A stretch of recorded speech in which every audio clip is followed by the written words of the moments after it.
Good morning! Magandang umaga po sa UAE at magandang tanghali sa Pilipinas at sa ibang partes ng mundo, magandang gabi. Well, we're driving again today. So, anong chikadora natin for today? Our educational system. Pag-usapan natin. Tara, let's go. Pero habang let's go, mag-drive muna tayo. While driving, pag-uusapan natin yan. Okay? Be with me in the next 3 minutes. Thank you. So, educational system sa Pilipinas. Payag ba kayong matanggal ang K-12? What is your opinion? Sa akin, tama lang naman yun na may K-12. Kasi on 11 and 12, dapat nag-integrate na sila ng TESDA short skills, diba? Dapat nag-test the short skills na tayo. So, dapat after your graduation on K-12, ang daming ibon, wow! Nag-counterflow yung taxi.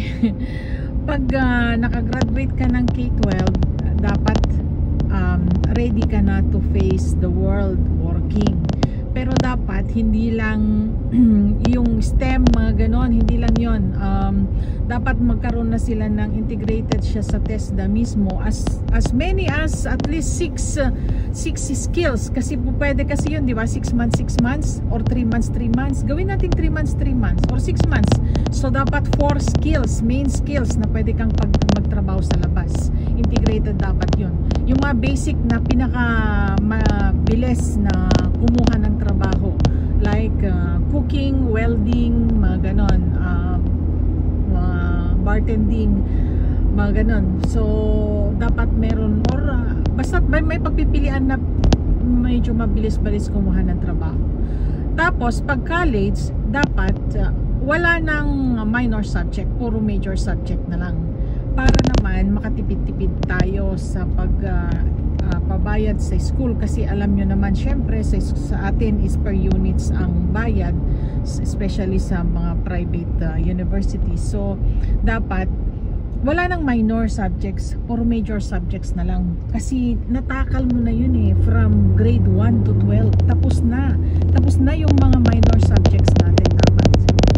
So yun lang ang aking pananaw sa buhay. Pero of course may iba-iba tayong opinion, but medyo practical siguro yung ganun na pagka-graduate mo, kasi hindi naman lahat nakaka-kolehiyo. Pagka-graduate may skills na talaga at TESDA talaga, kasi yun yung ino-honor talaga sa ibang bansa, yung TESDA. NC2 talaga, hindi lang yung tinuturo lang sa school lang basta-basta. Of course you have the skill pero wala ka namang certificate. Malaking factor din kasi na may certification ng TESDA.